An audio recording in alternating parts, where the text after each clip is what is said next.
Very good. My name is Jack Isaacs. I'm an economist with the Louisiana Department of Wildlife and Fisheries, and I'm here to try to describe the crab industry from a national, regional, and to a certain extent even an international perspective. Because indeed we have a lot of competition out there. I'm just trying to go through what some of those numbers are so we could all know. Now, here we go. First thing to keep in mind, our discussion here today has focused, with good reason, on the blue crab, Callinectes sapidas. But that's only one of several crab species harvested in the United States of America. Here we go, the next slide.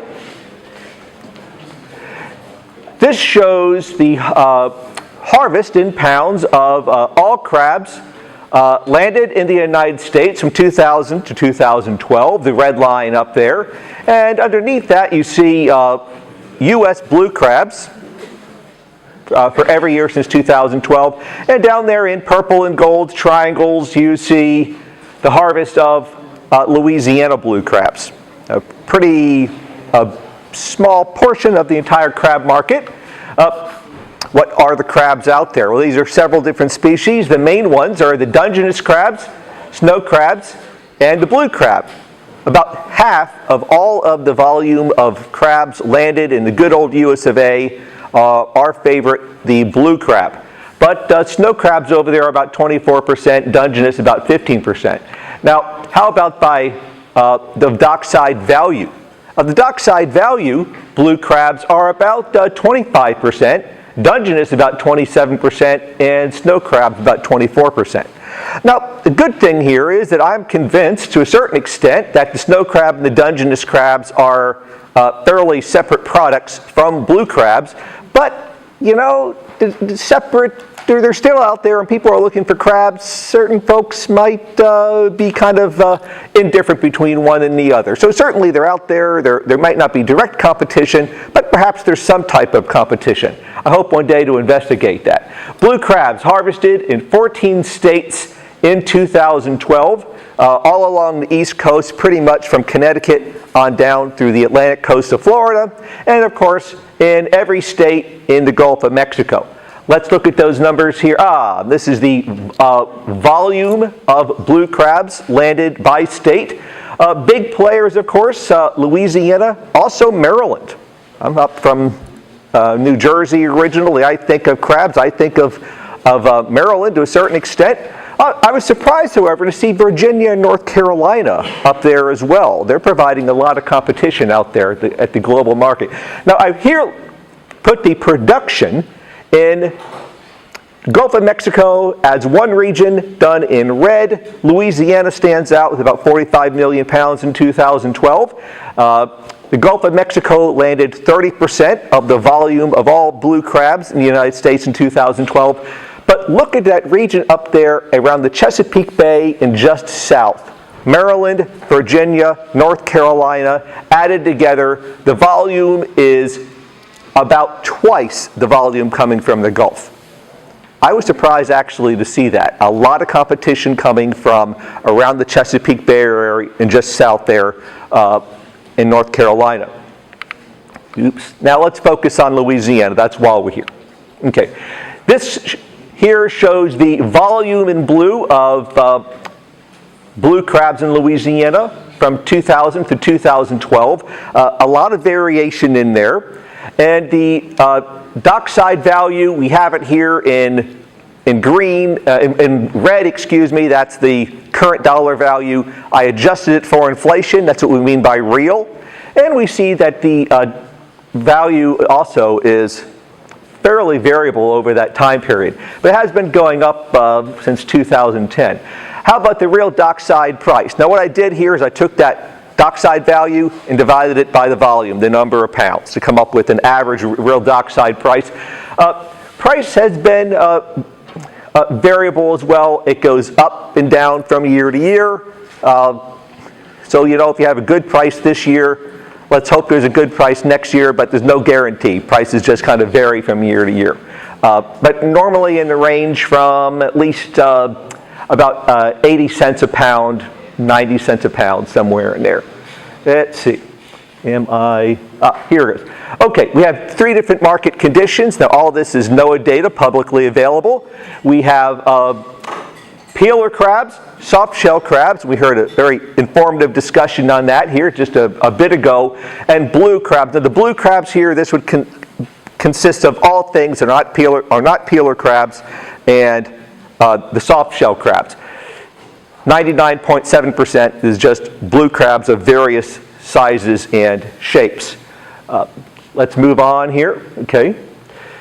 How about price per pound for those 3 different market conditions out there? I just took the dockside value for each one of those and divided it by the quantity. All of this is from the NOAA website, and we can see here that just your basic blue crab, now this consists of blue crabs of all different sizes that are not peeler crabs or soft shell crabs. Price, 80 cents, 90 cents, under $1 a pound.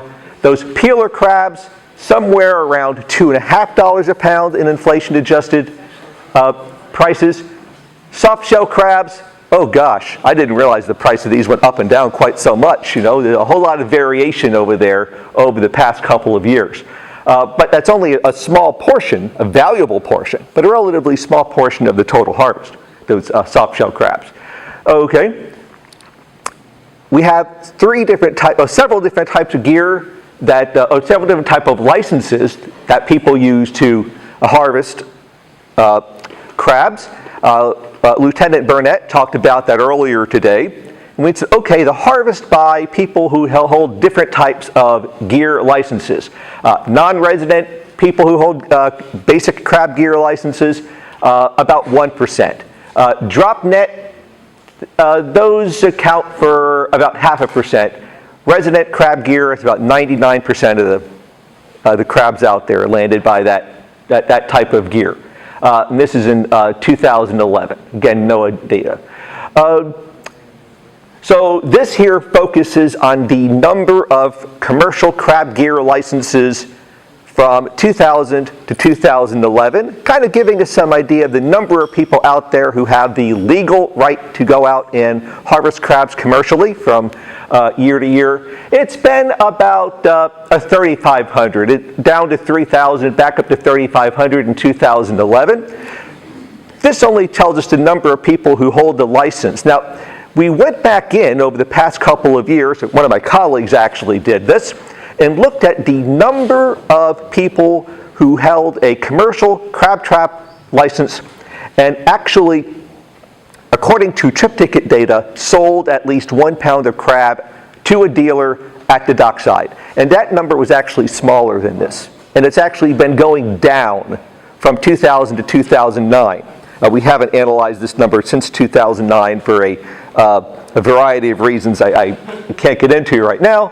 But that number went from about 2000 in 2000 down to about 1,500 in 2009. So the number of people that we can identify as commercial crabbers who actually use their commercial license insofar as they sell crabs to a dealer in a recorded trip ticket transactions, down to about 1,500 active crabbers. That may not necessarily be a total accurate number because you may have some people who are on a boat and a part of the harvesting team, but don't actually have his or her name recorded on the trip ticket. So that number is not totally pinpoint accurate, but it gives us an idea of the level of participation. Okay, where do these folks live? Oh, there we go. These are those active crabbers from our trip ticket information. And what we can see here is about 33% of them in 2009 lived in Terrebonne, Lafourche, and Jefferson Parish. St. Tammany Parish, about 8%, Tangipahoa, about 5%, St. Bernard, about 11.5% in 2009. So it gives us an idea of where these folks live who are going out there crab trapping for us. Another brief talk here about seafood dealers. Now, the seafood dealers here, I'm including the people who hold a wholesale retail dealer's license. Lieutenant Burnett also talked a little bit about them. A vital link between processors and retailers to the crabbers. According to our trip ticket information, there are typically about 400 dealers, maybe 370, 380 in a typical year, at least through 2009 when we stopped analyzing these things. Now let's see. Several different type of business of dealer licenses. We have the resident wholesale retail business dealer. We have the wholesale retail vehicle dealers. These are the guys who sell crabs from the back of a truck in the side of the road. We have fresh product licenses. Lieutenant Burnett talked about that. These would be crabbers who have a license to sell directly to the public. And then the other would be non-resident dealers of various types. And we can see that of the number of people who held a license and actually recorded a trip ticket transaction selling crabs, about 60% of them were resident business dealers, about 13% were those guys who sell from a truck on the side of the road, and about 19% of them by numbers were fishermen out there using that fresh product license. Now, let's see what happens if we change it from the number of fishermen to the volume of crabs. 90% of the crabs were sold by resident dealers out there. About 7% by those guys who have a license to sell on the side of the road from a truck. Resident fresh products, these are the fishermen themselves, sung about 1% in 2009. Now remember, this is 2009. This is before the deployment of things like Delcom Direct and a lot of the other direct marketing efforts. So maybe when we get back and start doing these things for 2013, 2014, this number will have expanded. It'd be kind of neat to see if that happens, right? Of the seafood, half of the crabs are sold by about 17 dealers, by about 18 dealers. That's typical, actually, in most of the Louisiana seafood industry. But the 20 dealers or so sell the majority of the crab products out there. Seafood processors. I have to admit I do a little bit of lying here. Okay. The image aside, most of the processors don't produce a product like this. Most of what they sell is going to be these two basic products: crab meat or live crabs. Okay. Now, I have to admit here that I don't really know what happens to all of the crabs harvested in Louisiana, because a certain percentage don't go to processors. A certain percentage are sold by dealers directly to retailers or directly to other people that I haven't had a chance to talk to. From what I hear from the dealers, a lot of the bigger crabs and the live crabs just bypass the processors altogether and go directly to the markets. I don't know a whole lot about them. But of the people who are in the processing industry, I have some information at a Gulf-wide level, and that's what we're going to be discussing here today. Okay. At the Gulf-wide level, now this isn't just Louisiana, this is the Gulf. Okay. 88% of their sales are of cooked crab meat, and about 10% live crabs. So basically what our processors are producing out there, 98%, 99% of it is crab meat and live crabs. And I want to get that idea of crab meat as being a major thing that our processors are producing, because that's what's being imported. So a lot of our processors are producing a product, crab meat, that is facing a lot of competition from producers in other nations. But I'm getting ahead of myself. Where are they selling to? Let's get beyond that. Now, this again is at the Gulf-wide level. At the Gulf-wide level, about 12% of the crab products produced by crab processors in the Gulf are sold from Louisiana processors to Louisiana businesses. About half of the crab products harvested or processed in the Gulf being sold outside the Gulf, people in other states.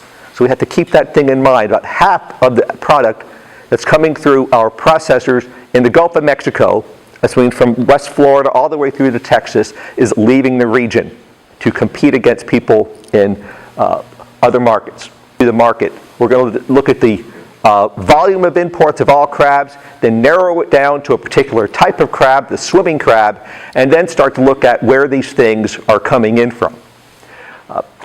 Give us some idea. Now this is the import of all crab products coming into the good old US of A from 2000 to 2012. All crab, regardless of species. It's gone from about 900 million pounds up to about 1.5 million pounds in 2008, and there's been some decline and then a bit of an increase up to about 1.3 million pounds in 2012. No, actually, I'm sorry, I said pounds, I meant dollars. Okay, the number of pounds been actually fairly stable around 200 million pounds or so, but some variation going on in there. All right. Now that crab I was talking about included all sorts of different species of crabs. About 15% of that was king crabs, about 37% of that was snow crabs, 20% is non-specified. I don't entirely know what's going on there. But this guy, the swimming crab, that includes blue crabs. Blue crabs are a swimming crab. Okay? And if you look at these data, what you see is the crab species that are coming in under this name of swimming crabs, Calonectes, that's our species for the blue crab, and Portunidae, that's the family. So these crabs are a lot like our Louisiana blue crabs, to a certain extent. I can't quite say that they're exactly like them, but sometimes you'll actually see the canisters and it'll say blue crabs, even though it's not really the same species, I don't believe, of our crab, but it says blue crab. I guess if it's blue, they can call it that. I don't know. Maybe folks need to look into that matter and try to see if they're the same species or not. About 27% of all of the crab meat being brought in is in that category, swimming crabs. Okay, this is for 2012. What product form is it coming in? We have two basic product forms. Frozen crabs, about 47%, and crab meat, 51%. 88% of the crab being made by Gulf of Mexico processors is what? Crab meat. A lot of competition coming here. Now, all of the swimming crab products brought into the United States from imports, all of that is crab meat. None of the swimming crabs, according to the data I've seen, comes in any other form. Okay, so keep that in mind. Now we're going to narrow our focus here in imports a little bit to just crab meat. And we see that the imports of crab meat has gone up fairly good deal from about 50 million pounds up to about 80 million pounds in 2012. Now if we go down from all crab meat just to swimming crab imports, we see swimming crab imports have gone up from about 20 million pounds in 2000 up to over 50 million pounds in 2008 and down to about 40 million pounds in 2012. Now what I've tried to do here in this blue line is a very unscientific thing to try to give us some perspective on how Louisiana crab production compares to that volume of swimming crab meat imports by taking our Dockside volume of crabs and dividing it by 7. Kind of making an estimate that maybe it takes about 7 pounds of crab to make 1 pound of crab meat. People, please forgive me if my number is inaccurate and inform me on what would be a better number. But using that number, what we see there is that, Louisiana blue crab meat, fairly small potatoes compared to all that stuff that's coming in. Where is it coming in from? A lot of the same countries that import shrimp. Indonesia, China, and the Philippines in 2012 were number 3, rounding out the top 5, Vietnam and Thailand. All of those things together, I think, account for probably about 70% of the swimming crab meat imports being brought in to the United States. Venezuela is number 8.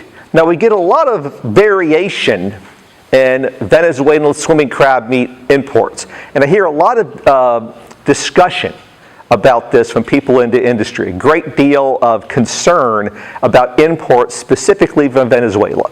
Okay. And to a certain extent, I wonder how well placed that concern is, considering that only 2% of the swimming crab imports come from Venezuela, and the other big players are often not even mentioned in the public discussion, namely Indonesia, China, and the Philippines and Vietnam. But I think one reason why Venezuela is important is it's mainly imported in through Miami, and I think a lot of it finds its way into local markets. And also, if you look at the timing of the imports from Venezuela, it's distinct from what you're seeing coming in from China, Indonesia, and the Philippines. The stuff that's coming in from China, Indonesia, and the Philippines starts to go up around September, October, November, December. So it's coming in at a time when our harvests aren't quite so high. But if you look at Venezuelan imports, the peak of their imports come in about June, July, and August, the same time of the peak of our harvesting season. So it could be that maybe it's a relatively small portion of the national market, but at the local market, it's important because it's coming here, and it's coming here when our crabs are being brought into the dock.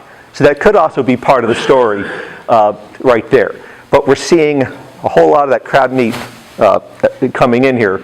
This is all data that I downloaded from the internet and publicly available. So what we see here in blue is the Louisiana, keep hitting that wrong one. The Louisiana real dockside price, real means it's adjusted for inflation. In blue, and that thing up there in red is the price of the crab meat being imported. Now, problem here, of course, is we're comparing apples and oranges. The blue line for Louisiana, that's raw whole crabs brought at the dockside level, and the red price up there, that's for the crab meat that has been processed to a certain extent and is being imported. So you look at this line, you don't quite know what to make of it. So the next thing that I did is I tried to index several different things according to what their values were in 2000. And this is a rather crude measure of looking at these things, but I said, okay, you take the value in any particular year for Louisiana dockside price and divide it by its price in 2000. Gives you some idea of what was the price relative to its price in 2000. Do the same thing for swimming crab import prices, and then also for the swimming crab import volume. And you see really kind of a messy story here. What you see is that as the volume of swimming crab imports basically doubled over its value from what it was in 2000. From 2000 to 2008, the price at the Louisiana dockside level has gone down a little bit. But the price of the imported product itself has remained fairly stable. But you can see, at least since 2008, when you've seen a drop in the volume of imports, you have seen a fairly observable increase in the Louisiana dockside price. I think one of the things that's going on here, of course, is that the volume of imports, even if it hasn't forced down the price at the dockside level in any huge, clearly demonstrable way that we can see, it has at least kept that price from going up commensurate with the increase in a lot of the cost of doing business. Since 2000, what's happened to the cost of fuel? What's happened to the cost of bait? It's probably also gone up. If I understand from my conversations with folks, even the cost of the traps have increased a whole lot, right? So this increase in foreign competition maybe is keeping the price from going up as your costs go up and you're being caught between the kind of a not increasing price and increasing cost, probably hurting you a little bit. Now, Those are our conclusions that we come up here, and I still have a few minutes to go. Things to keep in mind. We have a whole lot of competition out there. And we heard a lot of discussions here today on ways that you can set yourself apart from the competition. Your competition is coming from overseas, but remember, it's also coming from within this country. Maryland, Virginia, North Carolina. The smart fishermen and the smart dealers and processors out there are going to find ways of distinguishing their product from that product coming in from other areas of the country or other areas of the world to say, hey, Louisiana seafood is really good. Let's try to find things like direct marketing. Let's try to find things like good quality control, like Dr. Bell was talking to us about.